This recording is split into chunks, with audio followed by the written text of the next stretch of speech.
So do you want to know the good, bad, and the ugly with technology? So I want to talk about the good with technology.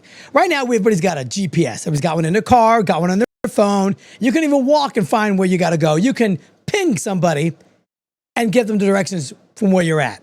And before we start, don't forget to like, subscribe, click the notification buttons, and follow the Eric T conversation on all the platforms.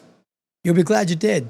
So today I was going to do an estimate, and I was driving to someone's house, and they wanted me to call them before I was on my way. So I called them, and my GPS said 24 minutes.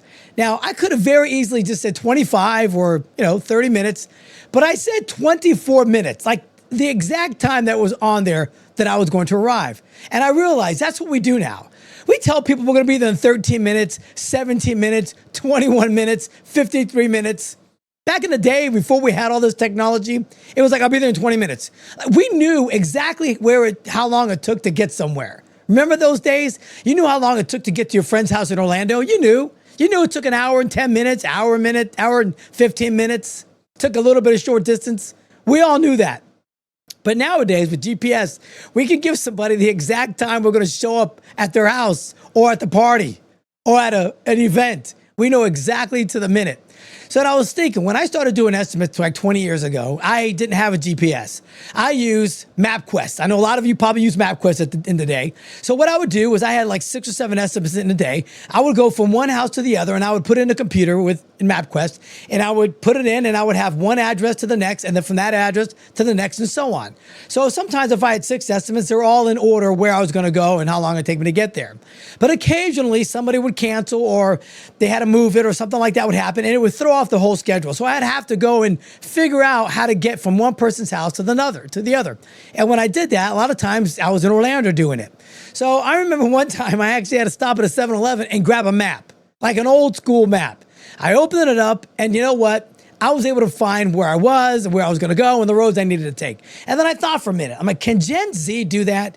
Can these guys do that? Can they crack open a map if they get lost somewhere and figure it out by just opening it up and checking it out? So if you know anybody that's a teenager or like a earlier Gen Z or later Gen Zer, ask them if they can open up a map and see if they can find out where they actually are on the location of the map. It would be curious. I'd like to know. Give me some comments on that if you have anybody that is a younger adult that actually knows how to use a map. So unless you might have been in the military, in the army, or somewhere like that actually taught you how to do map reading, I think most people don't do it. We rely on our GPS. I still have people, when I call them, let them know I'm on my way, they try to give me directions to their house. A lot of them are older, but they forget that we have technology like GPS on our hands, in our car, and we can get anywhere at any time. Now, it's not always foolproof. There are sometimes your GPS takes them to a gate that's not open, right? They got the community gate that's just for the residents, but yet there's a back gate somewhere else where people that are construction workers or people that are coming to give estimates have to go around. So that it always takes you to the wrong spot at first. And then you got to manipulate a little bit. You got to kind of reorganize it and kind of recalibrate and just keep driving somewhere till it recalculates the GPS. But I think it's astonishing. The technology that we have at our fingertips with GPS, it's extraordinary. And if you don't appreciate it, then I feel sorry for you, because I certainly appreciate the technology that we have. And I like it when people try to give me directions to their house. It makes me feel a little old school, like, back in the day. You turn left, you turn down on Jackson, turn right on Temple, 3 houses down on the right-hand side, a blue house with a green car out front. Remember those days? Or they'd say it's 3 stop signs, 2 red lights, and then you'd find the location. So that's good with technology, because it's going berserk, and it's great. And I enjoy every minute of it. Because now when I do estimates, I'm on my phone, I can ask it where to go now. It tells me exactly where to go. I don't even listen to the voice anymore. I'm so good at just looking at it for a split second. I just drive. I don't even have to hear anybody telling me how to get there. Technology is good. Now for the bad technology. These engagement farms. Now, engagement farms are nuts. They got to the point where, if you don't know what they are these countries that have these bots, cell phones, by the dozens, and they're in a box. Check out the video.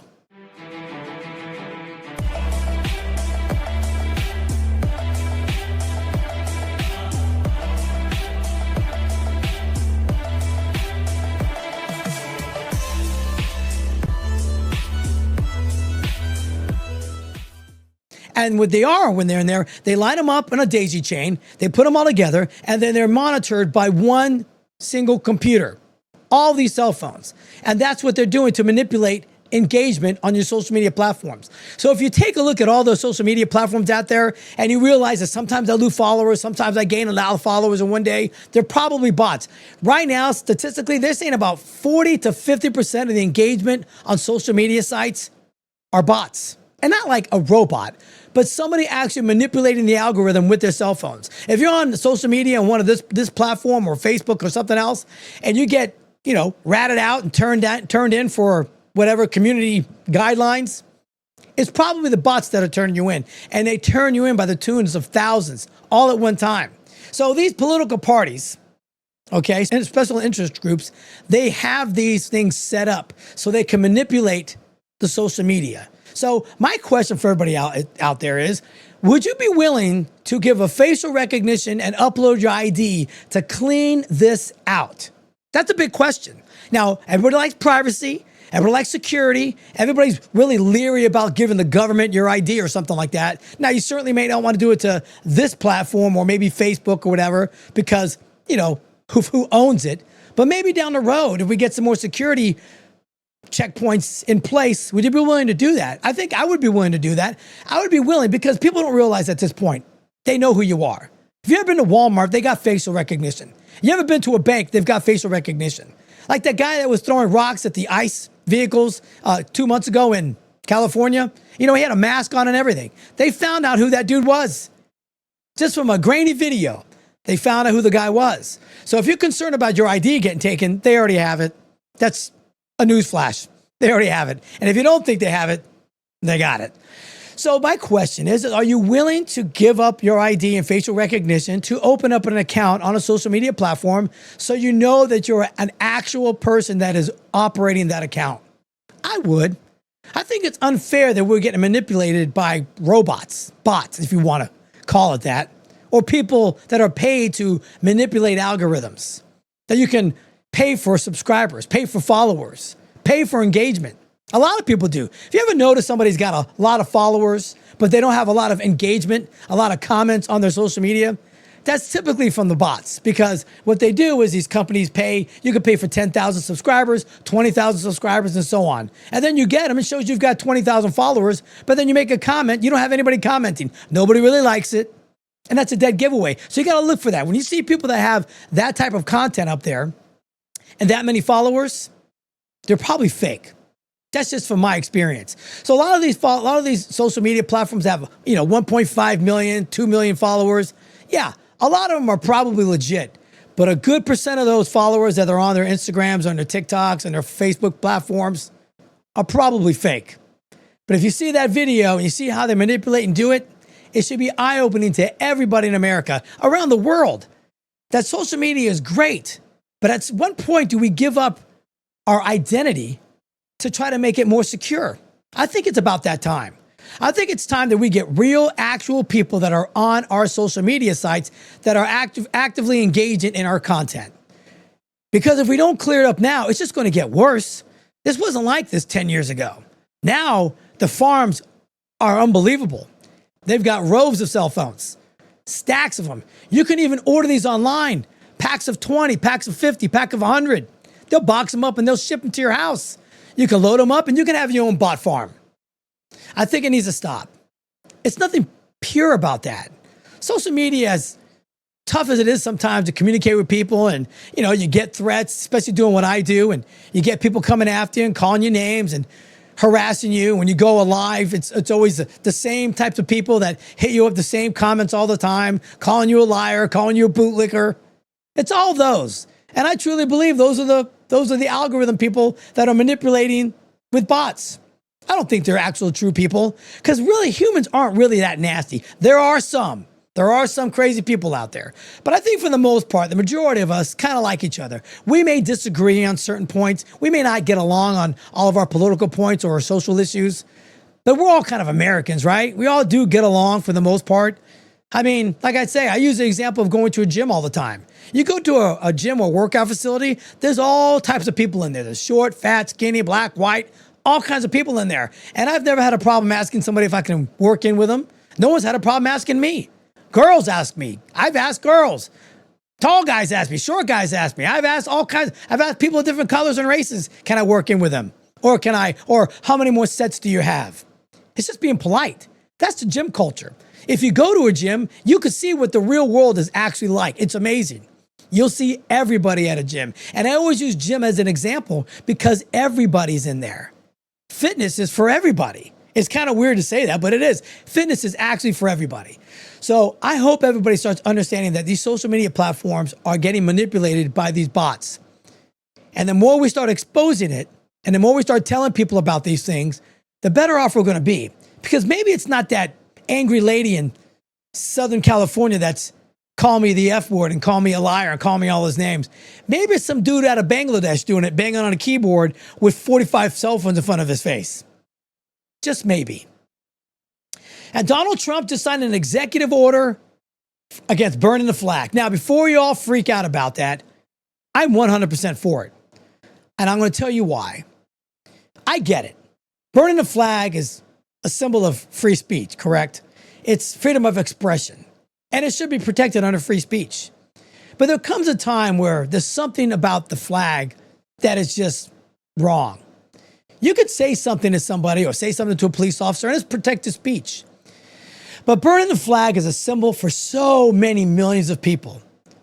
Hundreds of years, it's been a symbol of freedom and hope for this country, for other people that are from other countries that are oppressed.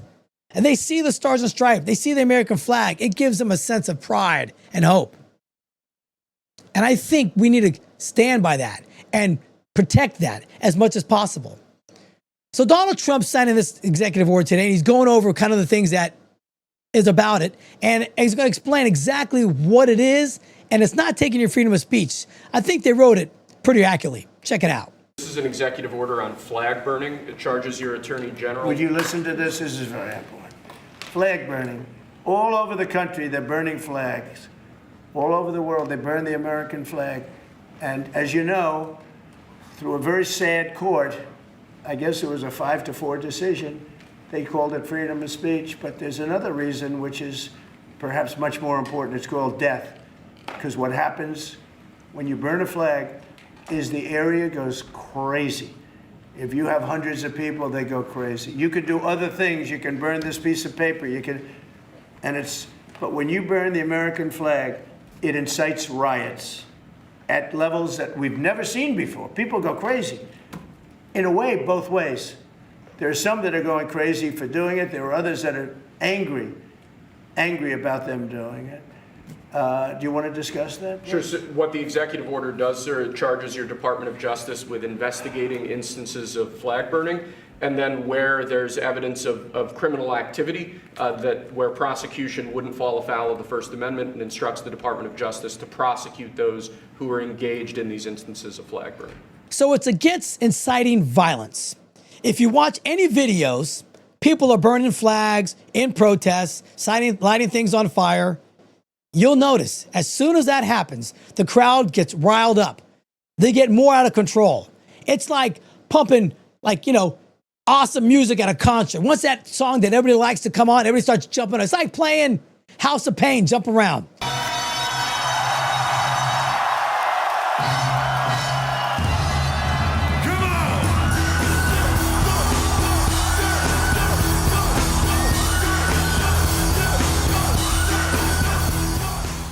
If you ever been to a concert and that song, or a club somewhere and that song comes on, the crowd goes berserk every single time. So when you light the American flag on fire, it's like playing a House of Pain. Jump around. It gets everybody nuts. And that's what he's going to do it. That's how he's going to do it. He's going to make it so it's illegal to light it because you will be inciting violence and criminal activities by just doing so. I think that's great. They've had a long time to think about these things. Now, you can argue with me all you want, but I'm going to tell you why I think it's so valuable. The American flag is draped on service members' coffins when they are killed in action and when they come home. It is laid on a veteran's casket before they are put to rest. The American flag is folded to that mother, wife, aunt, sister, brother for the fallen service member. That American flag is worn on the shoulders of every single service member in this country when they go out to battle, when they're hanging in garrison. That flag is a symbol for millions of people around the world, a symbol, a beacon of hope. It's like the bat signal. It means when you see it, there's hope out there. And I believe it should be protected. I believe there are people that died wearing that flag on that arm. Did you know in like the Civil War, when a flag bearer was told to hold the flag, it was a place of honor? And that flag would to never touch the ground. And if it fell, the next man up picked up that flag and carried it forward into battle. That's how valuable that flag is. And that people that burn it in protest, I understand that. I do. I do understand it. But at some point, where do we draw the line with that particular item?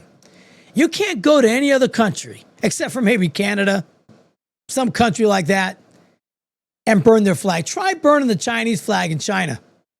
Try burning the Russian flag, Pakistan, Indian flag. Try doing it. See what happens to you. See how far you get. You're not going to get very far. You'll probably be dead or in prison. But we allow it here in America because it's freedom of speech, right? But not if you're going to incite violence. You're going to get a year in prison. Not a day, not a week, not 10 years. You're going to get an automatic 1 year, and you're not going to get out. You're not going to get out for 1 year. I like what Trump is doing. I respect it.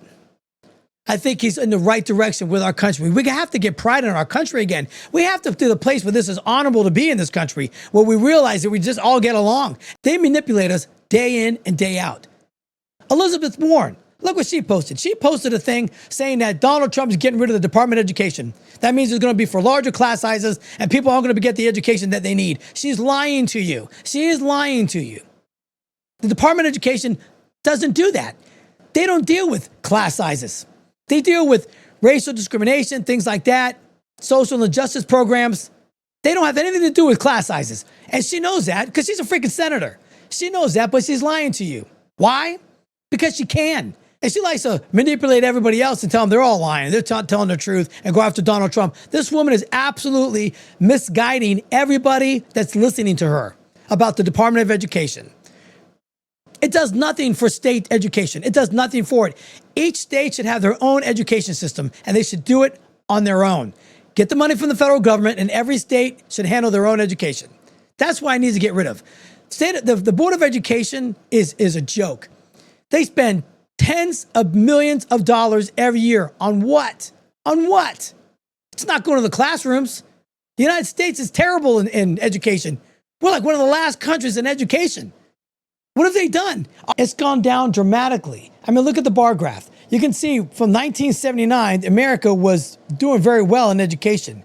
We moved up a little bit, down every single year. As the red chart goes up, that means the education ranking of the United States has gone down. So other countries are doing much better and their rankings are much higher than the United States. But yet we have the Department of Education working for us. Finland, Singapore, they all were #1 ranked countries compared to the United States as far as education.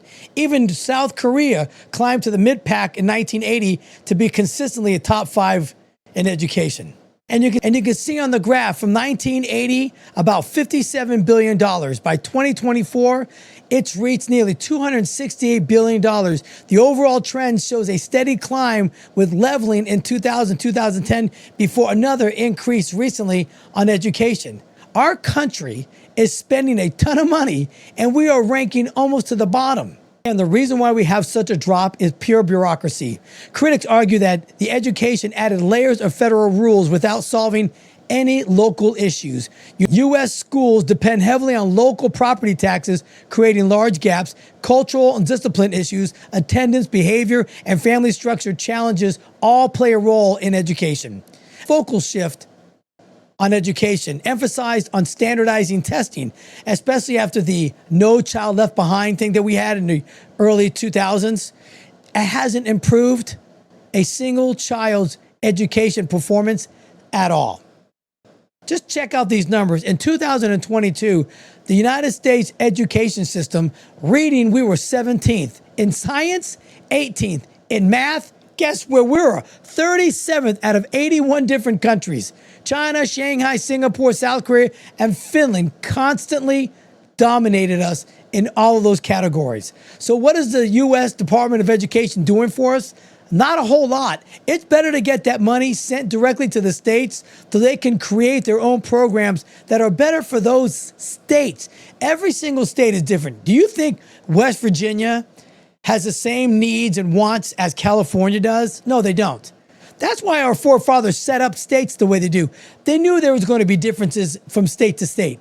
The core values in education are the same, but the way some type of curriculums have to happen, the way some money and funding has to occur in some rural areas of the country that don't have the access to the types of facilities like other larger cities have, it's a big shift. So I think every state should be involved in educating the children. And people like Elizabeth Warren are trying to gaslight the American people, and it shouldn't work. It shouldn't work because you should be very clear. The Department of Education isn't educating anybody, and they've never educated anybody. That's not their responsibility. Their responsibility is pure bureaucracy. Where they were putting that money, where that money was going, it was going to lobbyist groups across the country. It was going to teachers' unions. It wasn't going to the classrooms. It never has. So when people try to fib and they tell misguided truths, you need to call them out, and people need to educate themselves. I say this at the end of every one of my lives. Don't believe what I say. I'm just a guy with a microphone. Do your own research. Everybody has the ability to do their own research. You have a cell phone. You have ChatGPT. You got Google at some points. Yes, it's not accurate. Everybody's like, oh, you use ChatGPT or Google. Let me tell you something. This is where we get our information from. But you have to know how to manipulate the system a little bit. You have to go after the right ways to ask questions to get the information so you make an educated decision on it. If you just ask it one particular question, it's going to take you one way. That's how the algorithms work. They know if you're far left-leaning. They know if you're far right-leaning. It knows. The algorithm knows. It's going to send you in that direction. The whole idea of research is trying to get both sides and come to your own conclusion on the data that you get and what's best for your children. Because education in our country has slipped significantly since the development of the Department of Education. And it has to be fixed. These politicians do everything they can to keep you dumb. And I'm going to tell you why they do that. Because if they know that crime is better, if they know things are getting better when they promised you year after year after year, the jig will be up. They will be up. So you got people like Senator Elizabeth Warren that's trying to gaslight you, that's trying to make you feel like, oh, we're the government's wrong. The Donald Trump administration is completely wrong. No, just listen to J.D. Vance talk about some of these governors that are in these states that don't want federal help to alleviate some of the crime. To your point about we want people to welcome us, to ask us, because look at Governor Pritzker in Illinois, or Governor Newsom in Los Angeles, or Governor Moore in Maryland. They are angrier about the fact that the President of the United States is offering to help them get their crime under control than they are about the fact that murderers are running roughshod over their cities and have been for decades. Why are Democrat governors angrier about federal law enforcement helping clean up their streets than they are about the fact that those streets need to be cleaned up to begin with? It's shocking. Why don't they want crime squashed? Why don't they want crime in their cities gone? It's working in D.C. I'm going to tell you why. I'm going to tell you why I think and totally believe in my gut why these cities don't want the crime to stop, or they want to say they don't want federal help at all. Because they don't want it gone. If they got crime in their cities, they can keep manipulating for votes. Every 2, 4, 6, 8 years, they can go to your towns, go to your cities, go to these conventions, and just rah, and tell you, we're going to stop crime, we're going to lower crime, and then they don't. And they don't lower crime, and what happens? You don't see them again. You don't see him at all. The mayor of Chicago, listen to this guy talk about Donald Trump putting troops or putting federal officers in that city to try to curb the murder rates. There's murders in that city all the time, like on the daily. And look how he's trying to talk about Donald Trump. You know, if the reporting is actually true, what he is proposing at this point would be the most flagrant violation of our Constitution in the 21st century. The city of Chicago does not need a military occupation That's not what we need. In fact, we've been very clear about what we need. We need to invest in people to ensure that we can build safe and affordable communities. That's what I've done as mayor since assuming office. It's unfortunate that this president is working overtime to divide and in his attempt to conquer working families and to conquer cities across America. It's people like that guy that we need to get rid of, because he knows if they go in there and they clean the crime up, and they'll do it very quickly. They'll lose votes. People will walk out of their house and they'll be like, oh my gosh, it's clean out here. I can walk around at night and not worry about looking over my shoulder that someone's going to put a knife to my throat. They don't want it. They don't want the crime to stop. They need violence. They need criminal activity, because they can go in there and they can preach what they preach and tell you that they're going to solve all this for you. And then people buy into it again because they're very charismatic. They got a nice tie on. They dress really nice. They're articulate. They voted for them again. And then what do? They come back again in 4 years and they say the same bullshit to you, and you eat it up again. These cities have defunded police by the tens of thousands. They thought that if they defund the police, they're going to get you on their side, because they show criminal activity of cops. The only thing they show you online is cops behaving badly. And majority of police officers are not bad. You got bad apples everywhere. You've got bad apples in law enforcement. You got bad apples in the fire department. You got bad apples in the military. You've got bad apples in corporate America. There's always some bad actors everywhere. But that's a small minority of the mass of people that are involved in these. Majority of police officers are there to help serve, and they want to be there, and they do good for their communities. But when something bad happens, you see it over and over in the media. So what do? Oh, we got to defund the police. We have too many cops out here. We have too many law enforcement officers. We have to fix this, because if we don't fix this, these types of acts against civilians are going to occur all the time. And you believe it, and you vote for them. And then they get you again. They suck you back in. And then they're quiet, crime goes up, and then they come back and like, you got to vote for me again because I'm going to get crime under control. They don't do it. But what's going to happen is they're going to have the same results as they do in Washington, D.C. Crime has significantly gone down. They're having a murder there every other day. They haven't had a murder in a week in Washington, D.C. since federal law enforcement have been on the streets. Being tough on crime is not a crime. Being tough on crime is not federalizing the government. Being tough on crime is what should be the American way. We shouldn't have crime in our cities. But what's going to happen is they're going to go there, they're going to clean up Chicago. They're going to clean up Memphis. They're going to clean up these other cities. But they're fighting against it, which is asinine. You've got governors, you've got city officials fighting against it. They want crime in their cities, guys. They want this to happen on the daily, so they can keep you in check. So when they need your vote again, they can tell you how they're going to stop crime, but they haven't done shit for you.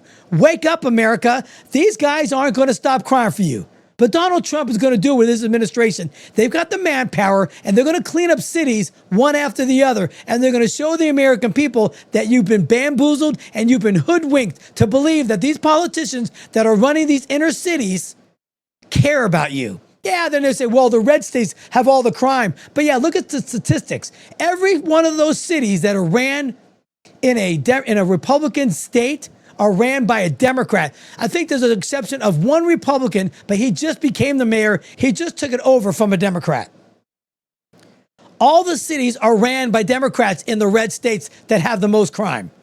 So it is what it is, people. And until people start waking up and realizing it, and that's what they don't want. They don't want Donald Trump going in there and cleaning it up. Because people are like, holy shit, this could have happened in 45 days? Yeah, it could have happened a lot sooner than that if you didn't defund the police by freaking 500 guys. That's what they did. DC, they're down by, I think it's like 3,000 police officers, some number like that. That's how many police officers they are short. And every city has done that because they defend the police. That makes you feel better. Because all they do is show you pictures of police acting badly. They don't show you the good guys. You ever see heard the Little Wayne story? He was shot as a kid. Every police officer that was black jumped over the guy. The only one that was here was Uncle Bob. He calls him Uncle Bob. The guy picked him up and said, hey, we got a bleeding kid over here. Put him in his car. He was off duty that day. Just happened to be around the neighborhood. Took Little Wayne to the hospital, saved the guy's life. White guy. They don't tell you those stories because it doesn't feed the narrative with them. They want you hating the police. And when it gets cleaned up in the cities, you're going to wake up and you're going to realize the birds are chirping, the sun's coming out, and you ain't got to look over your shoulder 3 times to put the key in the car. The jig is up, America. Donald Trump's coming. And he's going to clean up the cities of America. And we all deserve a nice, clean city, don't we? Well, that's it for today. Join me next time for a little chit-chat, some observation, and some good old-fashioned conversation. Thanks.